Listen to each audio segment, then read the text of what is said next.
Hello, everyone. This is Betsy Wurzel, your host of Chatting with Betsy on Passionate Rural Talk Radio Network, a subsidiary of Global Media Network, LLC. Our mantra is to educate, enlighten, and entertain. The views of the guest may not represent those of the host of the station.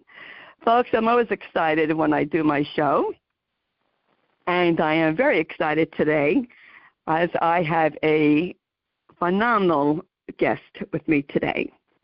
Her name is Annie Guest, and she wrote this beautiful book. This book is so stunningly beautiful, called Design for Your Mind, How a Family Caregiver and Mental Health Therapist Renovated Her Home to Recharge Her Life and Didn't Break the Bank. Annie Guest is a mental health therapist. She was an attorney. She's the author of the book I just mentioned. She was an equine therapist. She was a caregiver for her parents. She had a varied career in book publishing, advertising, and law, like I just said. And I'm excited to talk to her today. Annie combines her passion for people and their potential with her love for interior design and her appreciation for the design choices that support mental health. And I want to welcome Annie Guest. Welcome, Annie. Oh, thank you, Betsy. I'm so glad to be here. I am glad you are here, too. And before I forget, I want to give a shout-out of thanks to Deb, Z-I-P-F. Not sure how to spell her pronounce her name. She is senior publicist at Merrill Moss Media Group, that's Moss, M-O-S-S, for arranging this interview. So thank you, Deb. And thank you, Annie. Thank you, Annie, for writing this book. I have to tell you, this book is one of a kind, in my opinion. And I'm not a book critic by any choice, by any means, and don't have the background. I just think it's stunning. I love what you wrote. I love the pictures.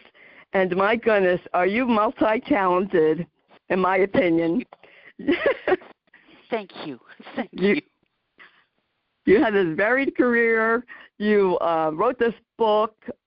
You went into, I don't know, like you could be an interior decorator. What motivated you to write your book? I'll start with that.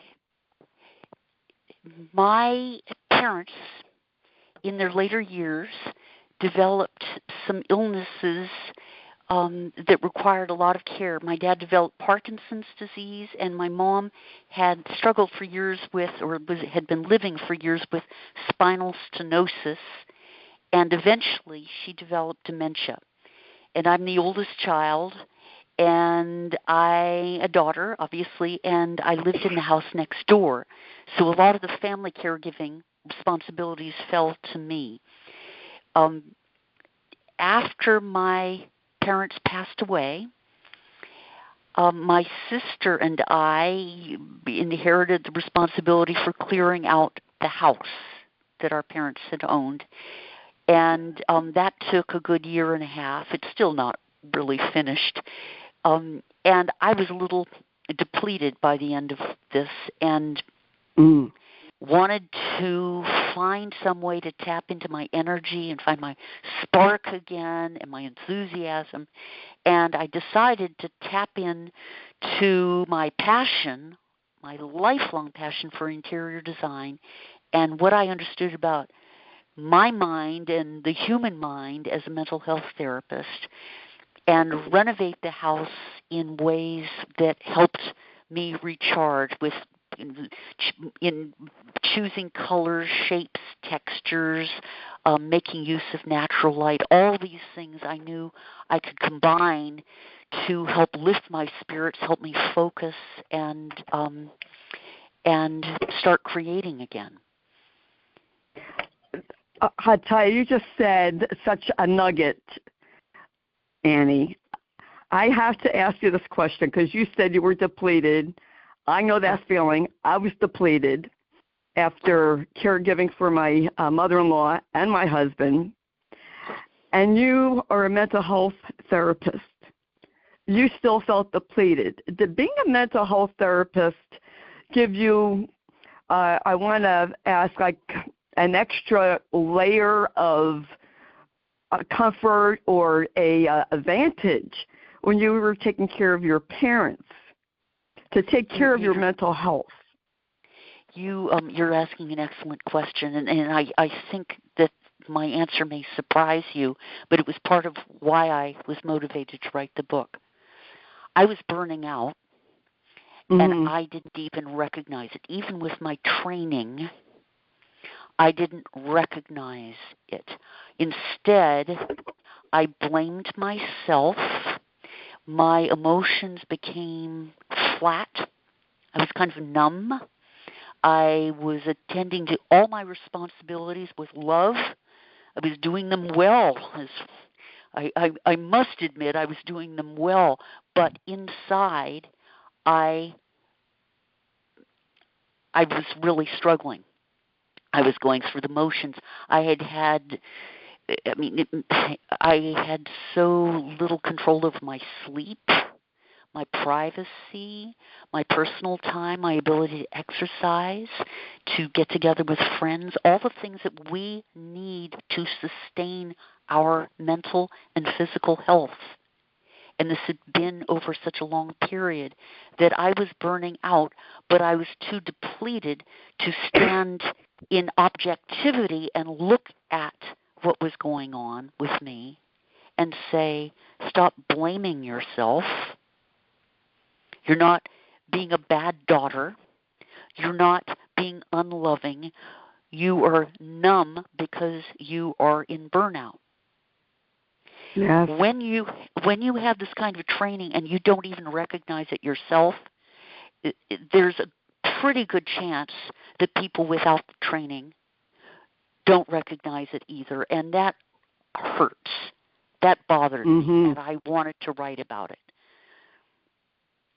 Well, I'm glad you did, and I want to thank you for being so authentic, because it's so important that you said that, Annie, because for the people listening that are caregivers and thinking, oh, wow, Annie was she's a mental health therapist, and if she struggled, I'm struggling, then that's part of life. I mean, we have struggles, and you do get burned out from caregiving. I'll tell you, I'm 6 years post-caregiving for my husband. He died 6 years ago, and I'm still recovering. Yes. Can I say one thing, Betsy, and this may resonate with you. One of the reasons I think that I lost my perspective on my burnout and what was going on with me mentally and physically was that I was so isolated. When one can't get together with friends, when you have so little control over your time, when you're not able to obviously anticipate the next emergency or the next time you'll spend the night in the emergency room or whatever pull on your time might be coming up, it's difficult to plan to get together with your friends. And the result of that social isolation means that whatever thoughts you're thinking don't have the benefit of someone outside your brain second-guessing you or challenging you and saying, hey, stop blaming yourself. You're ruminating. You're going round and round and round with these thoughts in isolation. Isolation is probably the biggest danger for a caregiver. Yes. Oh, Annie, I love you. I'm hugging you.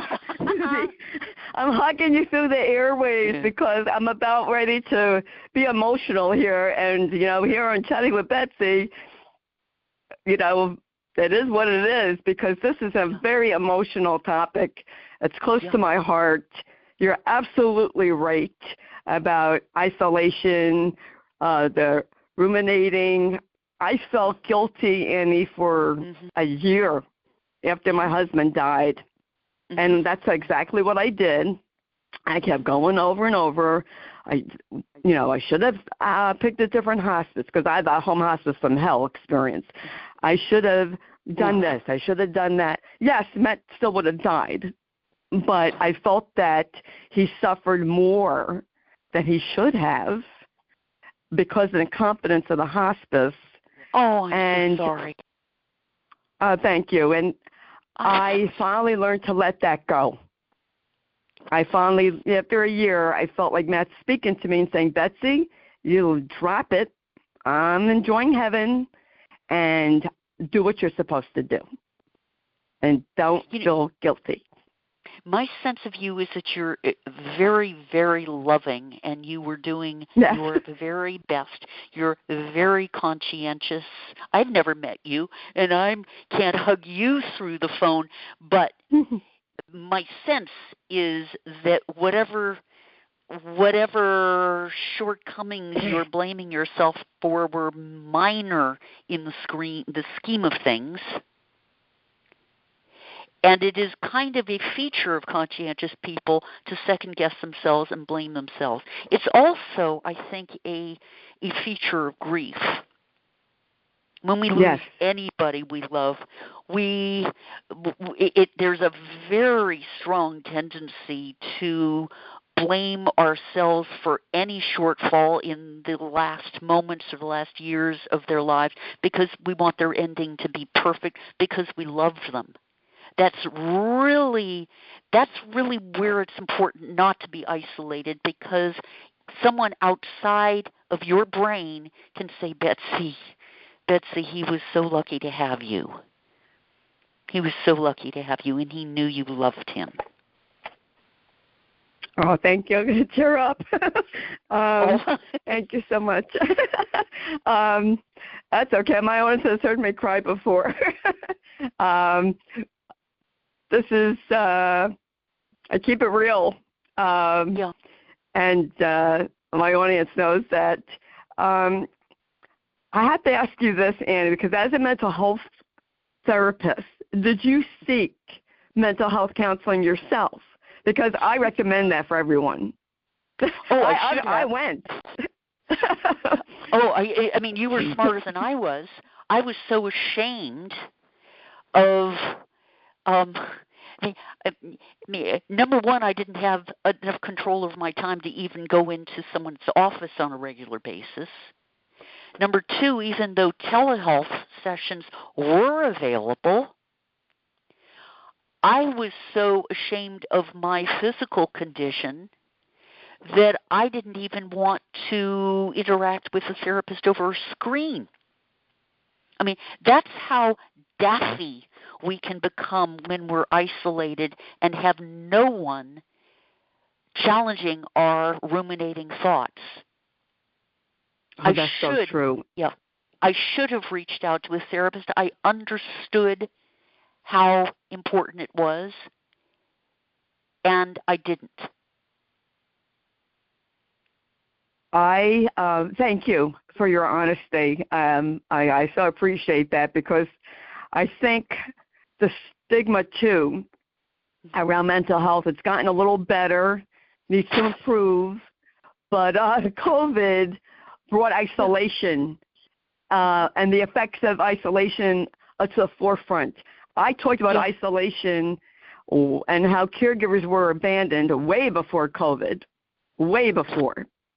And even after COVID, caregivers will still be isolated because we can't just go out. We have to plan. We have to get a sitter, somebody to watch our loved one. You just can't go out the door. It has to be planned.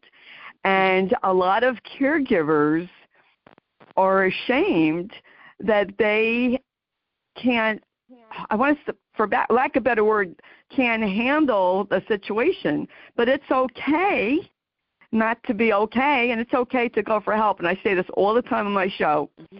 Mm-hmm. I went for counseling midway in Matt's journey. I still go for counseling, and I'm not ashamed to say it. If me saying that helps someone to ask their doctor for a referral, then I'm happy about that. Absolutely. Because yes. Go ahead. Yeah, go ahead. I didn't mean to interrupt you, Betsy. I don't carry a stigma about seeking mental health. I'm a mental health therapist. I think reaching out and asking for help is extremely healthy. I think it is a sign of health to recognize that you need help and to ask for it. So what was my excuse? I knew I needed it, but this really cuts to the core of the effect of isolation and the effect of losing sleep, control over your time, ability to interact with yourself in your relationship with yourself.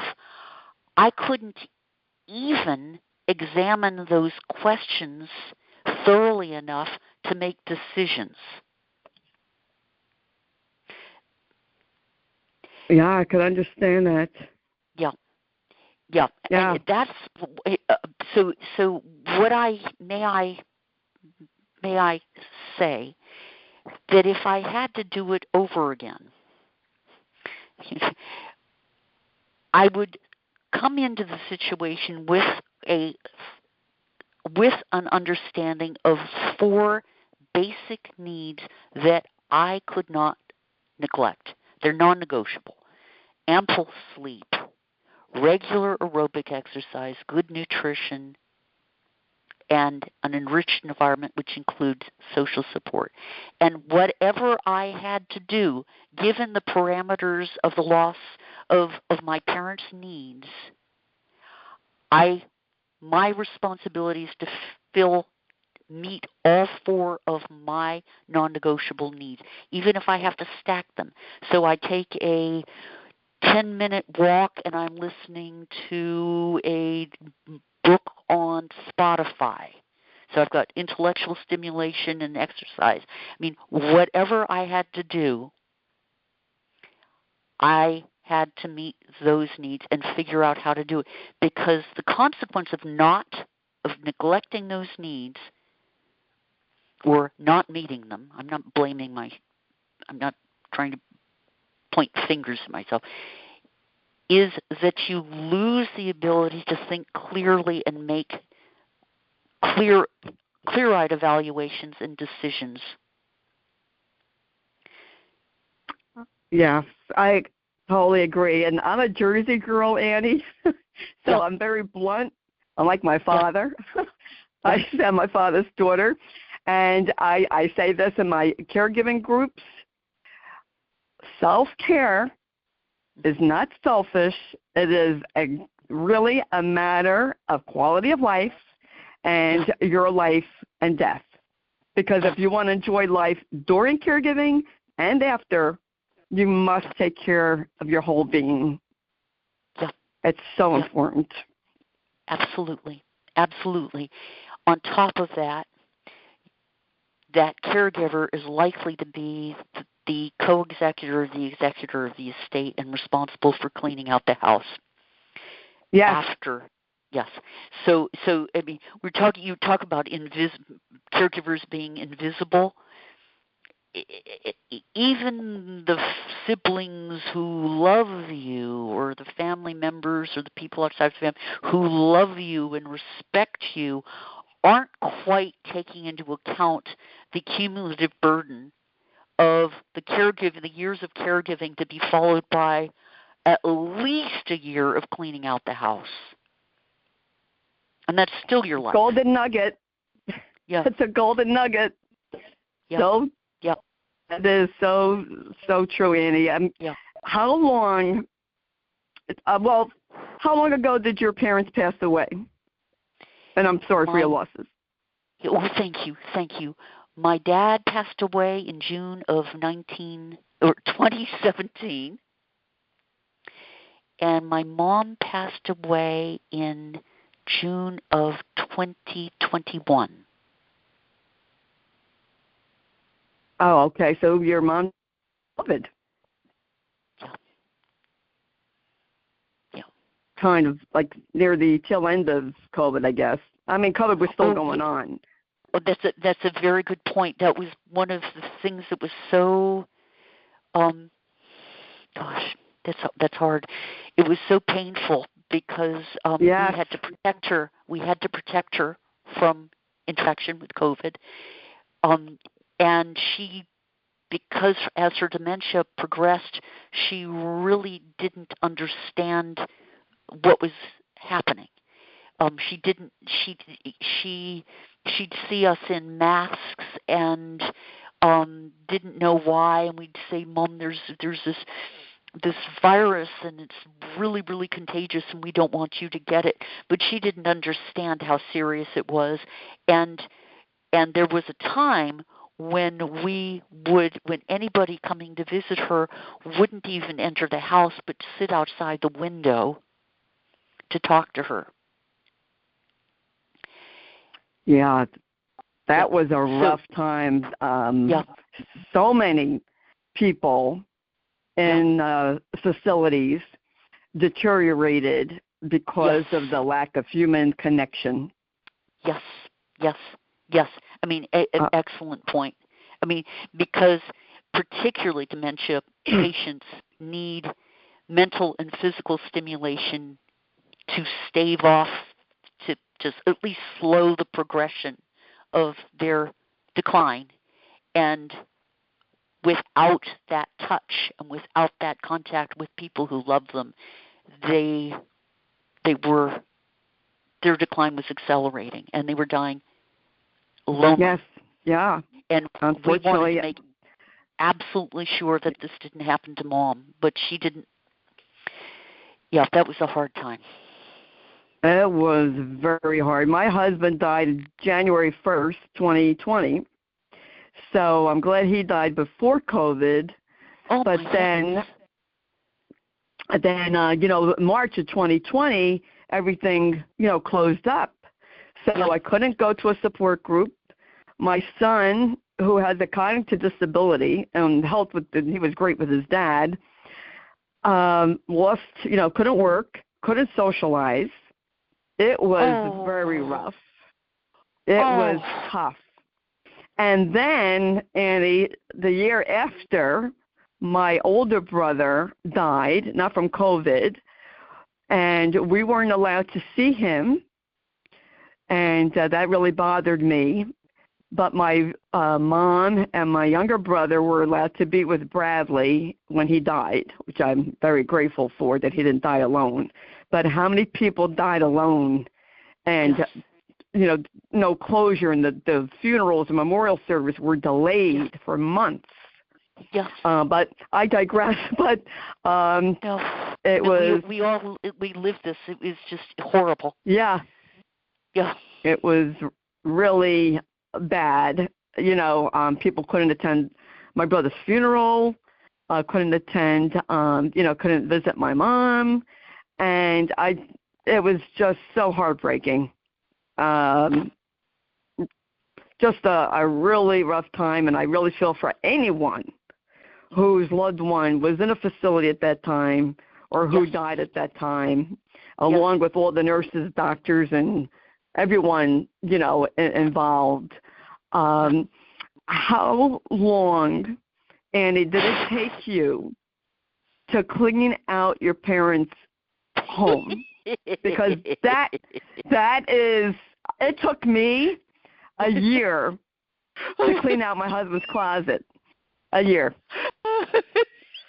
I'm laughing because it's still, Betsy, it's still not over. But my sister and I, my sister and I, all four of us kids were siblings, were made co-executor. But my sister and I were the only ones who lived in the state. So it really fell to us. And it's not just cleaning out the home, it's having the appraiser come in for multiple sessions and going through, evaluating everything in the house and working out a distribution process that's amenable to all the siblings. So that was conference calls, everybody going down to list and taking turns, choosing that kind of thing. And then finding nonprofits to take the things that none of the siblings had chosen, and bringing in an auctioneer to take what the auctioneer. I mean, this is a multi-layered process. Yeah. And it took about a year and a half to go through all of this. But I wouldn't say it's completely finished. It's just finished enough so that eventually there was foot space for me to start renovating the house. And you did a beautiful job. Thank you. It is just beautiful.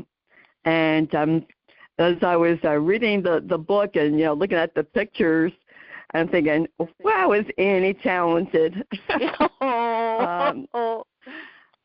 The colors and, I love how you thought about each room. And this might sound woo-woo to you, but I really think that your parents are smiling at what you did to their house. Thank you. I hope so too. I think they might like the fact that I didn't knock down any walls. I didn't gut the house. I just looked at rooms to figure out, to identify what the features were that really made the room special, and then I kind of orchestrated the rest of the room to highlight those features. That's simply, folks, you have to get the book because it's just really stunning. Now, did you have any education or schooling for interior design, or did you learn on your own and just look things up as you went along? Because, I mean, this is a pro. You did a professional job. Thank you. Okay. No, I didn't have any education whatsoever, any formal education whatsoever, although I'd always loved creating spaces, which I think is since I was a child, because I associated creating my own space with privacy, the privacy to create and think my own thoughts. So I love that. So from a little girl, I loved it and put a lot of effort into it. And then that went on to dorm rooms and apartments and eventually a house. And but I think my approach is from the perspective of a human being who puts some thought into what I want a room to deliver to the people in it, how I want people to feel when they walk into a room, what I want people to be able to do comfortably when they're in the room, and then I design around that. So colors, for example, could I give you an example? Sure. Colors, say cool colors like blue and green, and wood textures and neutrals are all lovely to have in a room, but if you don't balance those out with some heat, the chance is you'll fall asleep in the room. It's too bland, it's not stimulating enough, and if you want to read a book in it or you want to write in it, you're just going to get kind of bored. So bringing some hot colors like red or orange or yellow to provide accents, punctuation, is important to creating the environment in which you can function best when you're in that room. Oh, that's interesting.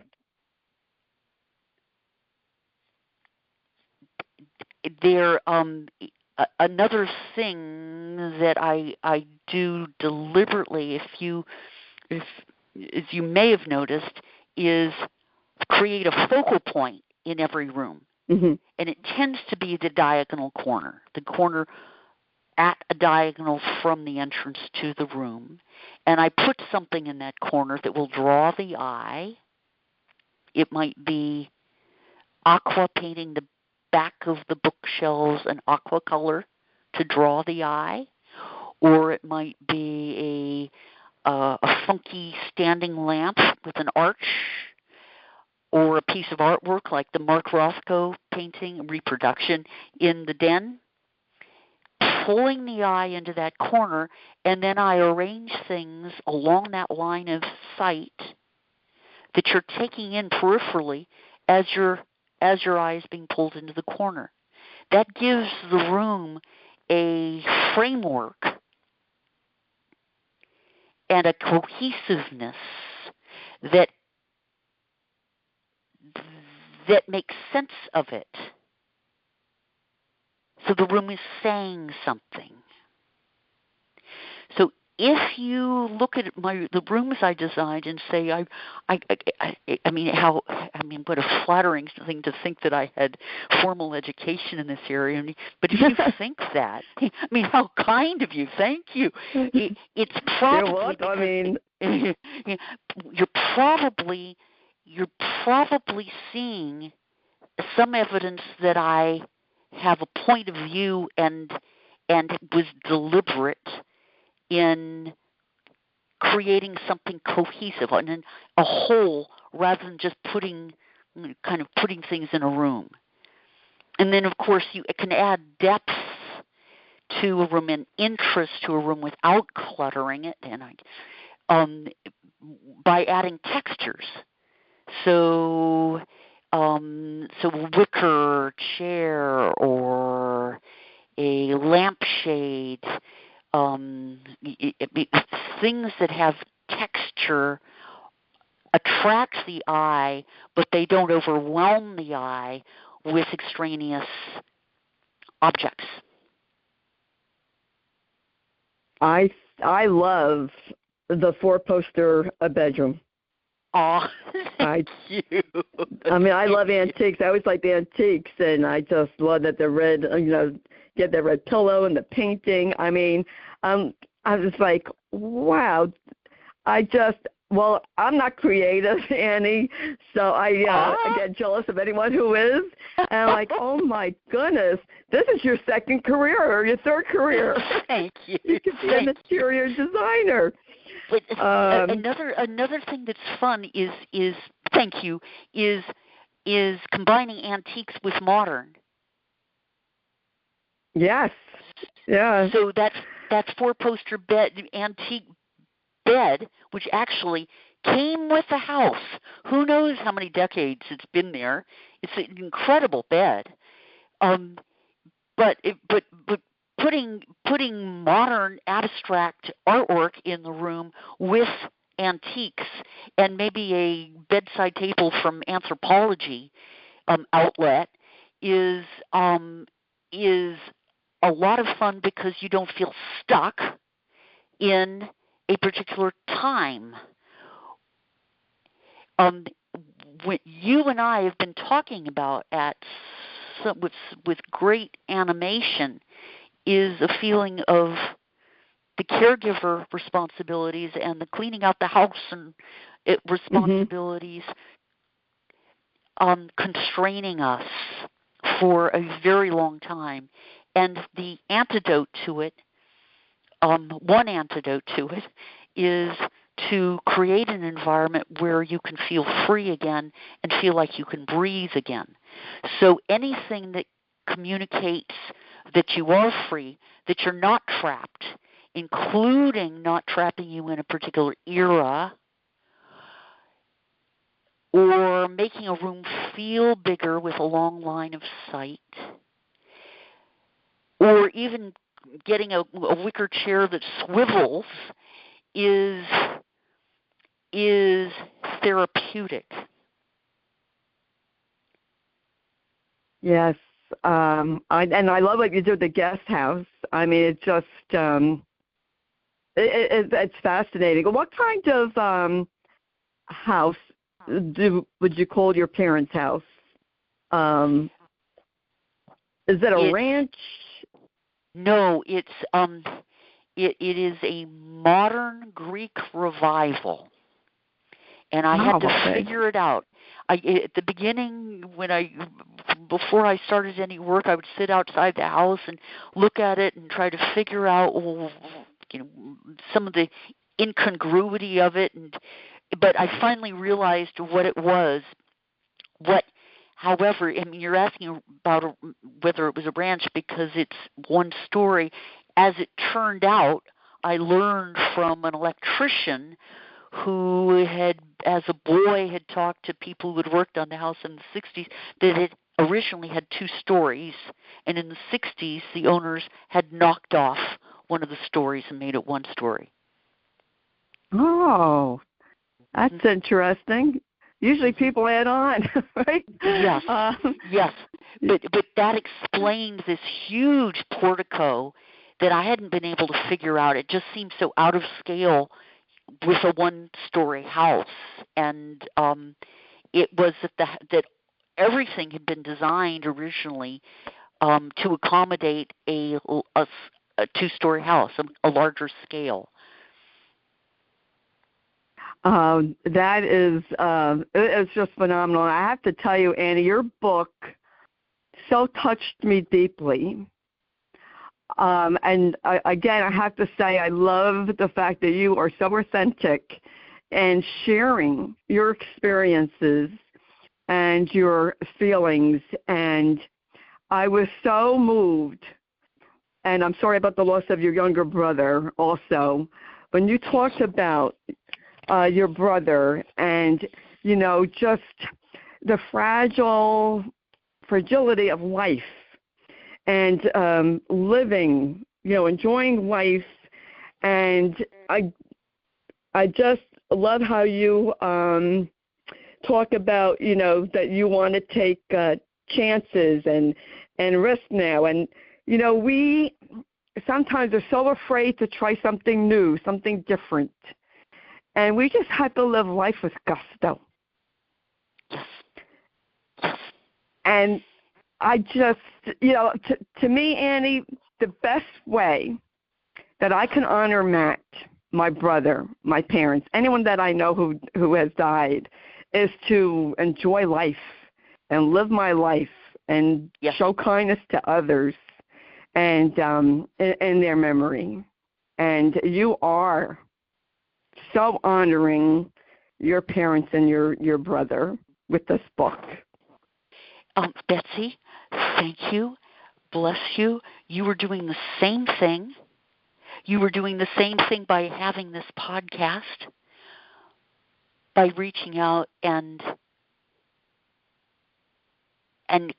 offering support to people and communicating ideas and making these connections possible. Thank you.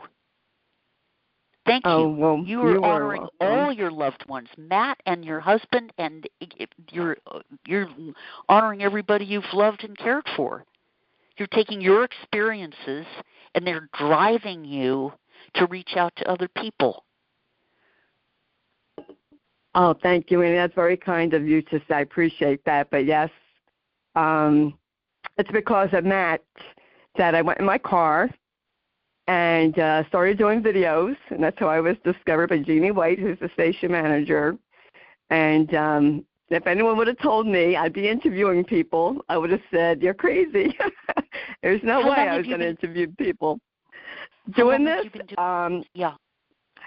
I've been interviewing people on my show 6 years. There will be 7 in September, but I started on Jeannie's show. It was 8 years ago that I met Jeannie White through social media. And she interviewed me, and I almost fell off my chair when she said, I'm starting a show. Would you speak weekly? And I never, ever would have expected that. And then after a year, she said, Betsy, you should do your own show, have your own show. And I'm like, I can't do that. She said, yes, you can. And so I'm very grateful to Jeannie White, who's the station manager, Passion World Talk Radio, for discovering me, and Lillian Caldwell, who's the CEO, for pushing me out of my comfort zone by sending me interview request.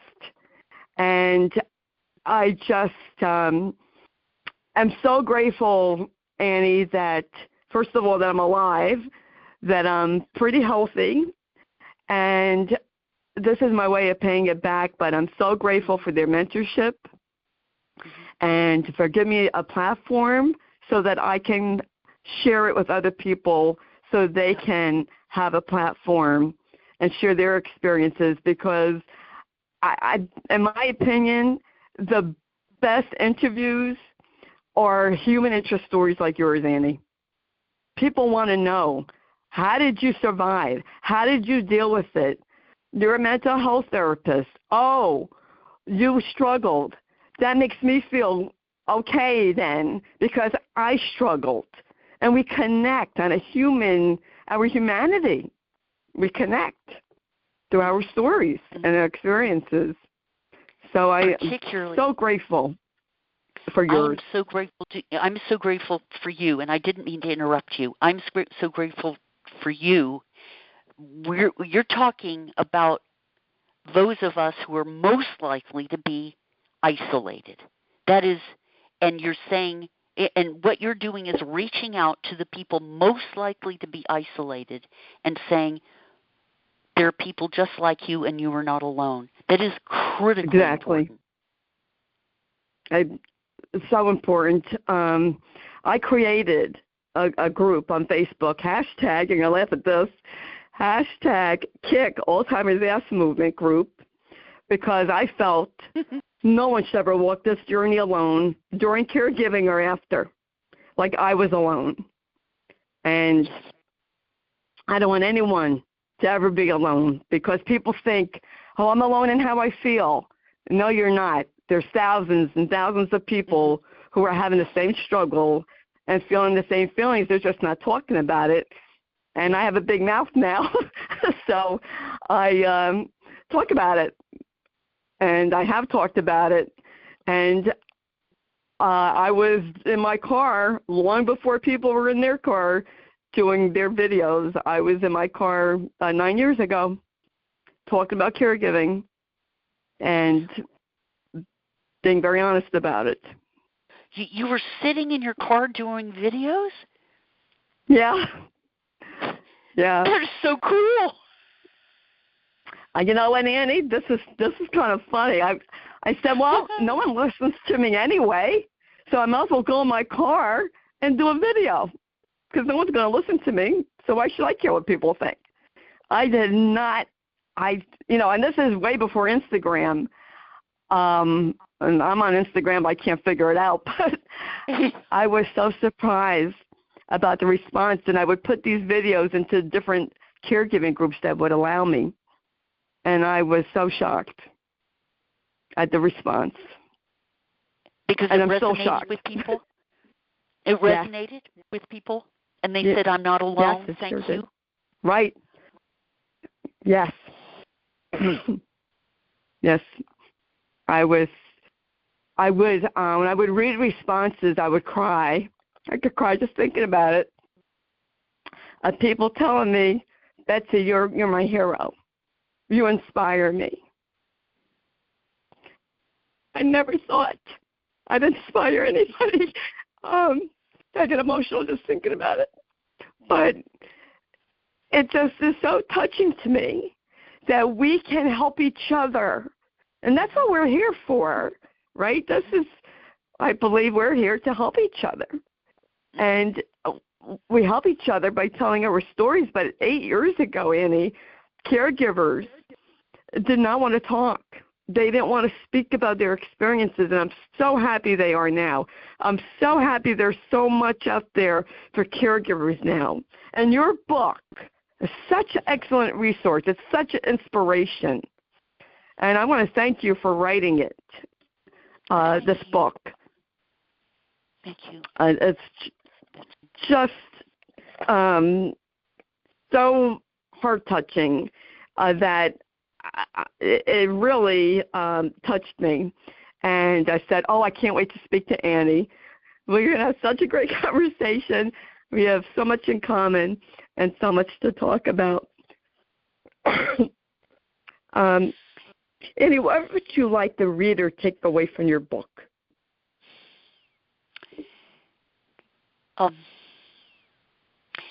You've really touched me, Betsy. Thank you. I really hope readers listen to what you have just said about your origin story and what I've said today, and look at their own lives and understand, realize that they're not finished yet, and their best years may be ahead of them, not behind them. I hope readers and your listeners take stock of all the strengths they've developed as caregivers, the patience, the creativity, the resourcefulness, the ability to juggle all kinds of responsibilities, and say, I can take all of that, everything I've developed, and come up with my next act and go out and do it.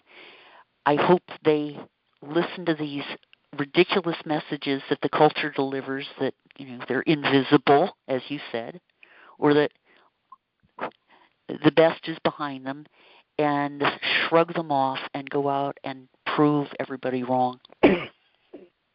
Yes, absolutely. I just posted a interview I did with Professor Gloria Brown Marshall, and her husband had died in the World Trade Center building, and she wrote about protest in America, and she said, Betsy, a form of protest is living your life, surviving and thriving through challenges when people think you're going to sit there and just, kind of melt away, like you're not going to do anything.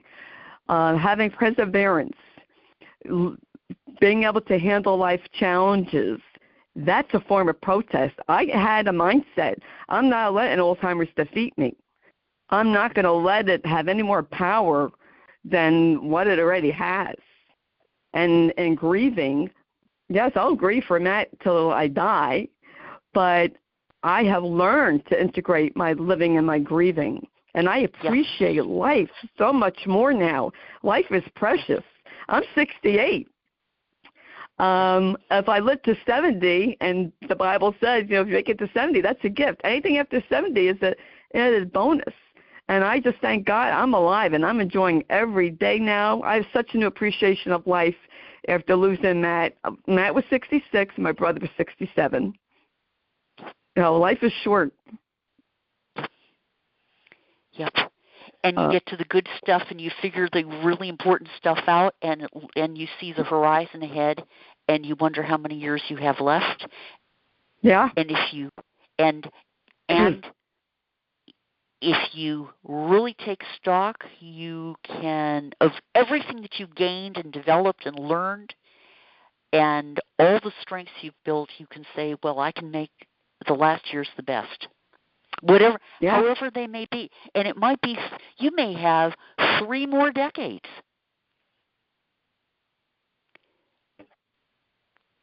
Yeah. Now, you never know. Here's one cool thing that happens when you run a podcast, as you're doing, or you write a book, as I'm doing, or you do any of these other really challenging things. You're strengthening your brain. Your brain continues to strengthen over your lifetime. People somehow don't believe that or want to know that, but it's true.